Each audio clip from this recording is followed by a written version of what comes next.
भारतवर्ष के एक समृद्ध राज्य में राजा चंद्रप्रभा का शासन था। यह राज्य दूर दूर तक अपनी संपन्नता, शिक्षा और कला के लिए प्रसिद्ध था। राजा न्यायप्रिय और दयालु था, लेकिन वह अपराधियों को कभी माफ नहीं करता था। राजा का दरबार बड़ा भव्य था। सुबह होते ही प्रजाजन अपनी समस्याएं लेकर आते, तो कभी कवि अपनी कविताएं सुनाते, तो कभी नर्तक गायक अपने हुनर का प्रदर्शन करते। चारों ओर सख्त पहरेदारी थी। लेकिन एक दिन ऐसा हुआ जिसने दरबार के इतिहास में एक अनोखी घटना दर्ज कर दी। राज्य में एक चोर रहता था जिसका नाम माधव था। वह साधारण चोर नहीं था, बल्कि बेहद चालाक और बुद्धिमान इंसान था। उसका मानना था कि चोरी करना उसका काम नहीं, बल्कि कला है। वह हमेशा अमीरों से चोरी करता और गरीबों में बांट देता, इसीलिए आम लोग उसे बुरा नहीं मानते थे। एक दिन माधव ने सोचा, राजा के महल में खजाना भरा पड़ा है, यदि वहां से कुछ हासिल हो जाए तो मैं गरीबों का जीवन बदल दूं। योजना बनाकर वह रात के अंधेरे में राजा के महल में घुस गया। लेकिन राजमहल की सुरक्षा साधारण नहीं थी। सैनिकों की नजर से बचते बचते अंततः वह खजाने के कक्ष तक पहुंच ही गया। लेकिन जैसे ही उसने हाथ बढ़ाया, अचानक सिपाहियों ने उसे पकड़ लिया। वह सीधे राजा के सामने लाया गया। अगले दिन भव्य दरबार सजा। राजा अपने सिंहासन पर बैठे थे। मंत्रियों और सैनिकों के बीच चोर माधव को जंजीरों में बांधकर लाया गया। राजा ने कठोर स्वर में कहा, चोरी जैसे अपराध के लिए इस राज्य में कोई जगह नहीं है। बोलो, तुमने ऐसा दुस्साहस क्यों किया? माधव ने शांत स्वर में उत्तर दिया, महाराज, मैंने चोरी की है, यह सत्य है, लेकिन मैं केवल अमीरों से लेता हूं और गरीबों को बांट देता हूं। आपकी प्रजा में कई लोग भूखे सोते हैं, मैं उन्हें राहत देना चाहता हूं। दरबार में हलचल मच गई। कुछ मंत्री बोले, महाराज, यह अपराधी झूठ बोल रहा है। चोरी चोरी होती है, चाहे कारण कुछ भी हो। राजा ने कहा, अपराध तो अपराध है, तुम्हें दंड मिलेगा।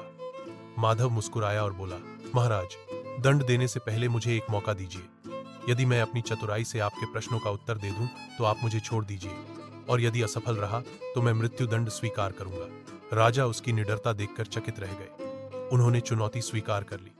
राजा ने पूछा, यदि तुम इतने चतुर हो तो बताओ, चोरी और दान में क्या अंतर है? माधव ने तुरंत उत्तर दिया, महाराज, चोरी वह है जो स्वार्थ के लिए की जाए, लेकिन यदि वही वस्तु दूसरों की भलाई के लिए उपयोग की जाए तो वह दान कहलाती है।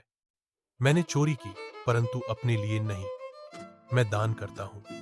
यदि मेरा उद्देश्य गलत होता तो आज मैं आपकी सुनहरी छतों और जवाहरातों से अपनी झोली भर चुका होता, पर मैंने केवल अनाज और पैसे पर हाथ डाला। दरबार गूंज उठा। सभी लोग उसकी बुद्धि पर हैरान रह गए।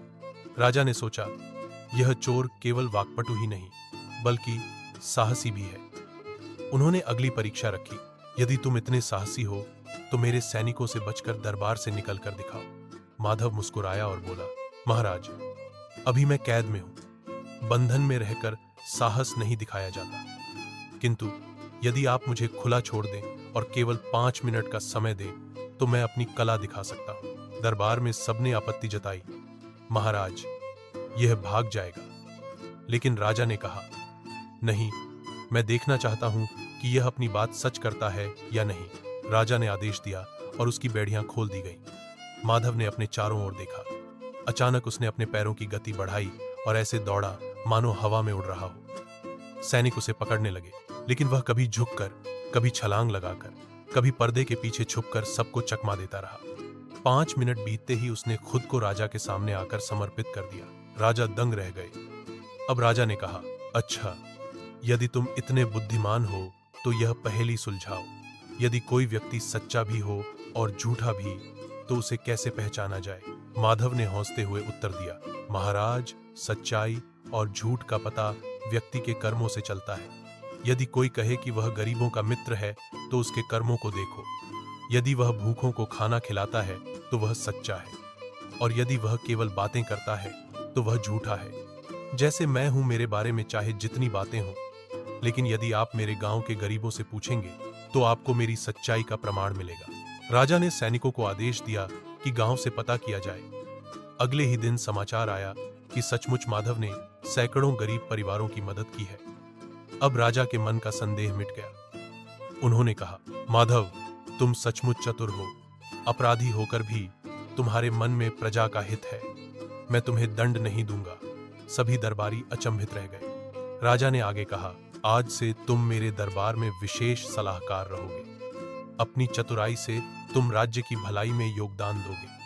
माधव ने हाथ जोड़कर कहा, महाराज, यदि आपने मुझे दंड दिया होता तो मैं शायद हमेशा के लिए अपराधी रह जाता, लेकिन आपने मुझे अवसर दिया, इसीलिए मैं अब अपनी बुद्धि का प्रयोग राज्य की भलाई के लिए करूंगा। माधव ने आगे चलकर अपनी योजनाओं से गरीबों की स्थिति सुधारी। उसने चोरी की जगह व्यापार और उद्यम को बढ़ावा दिया। उसकी चतुराई से राज्य और समृद्ध हुआ।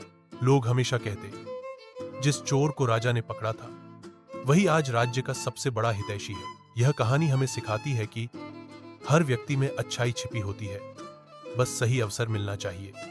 चतुराई का सही उपयोग हमें सम्मान दिलाता है। कठोर दंड की जगह अवसर कभी कभी अपराधी को भी सज्जन बना देता है।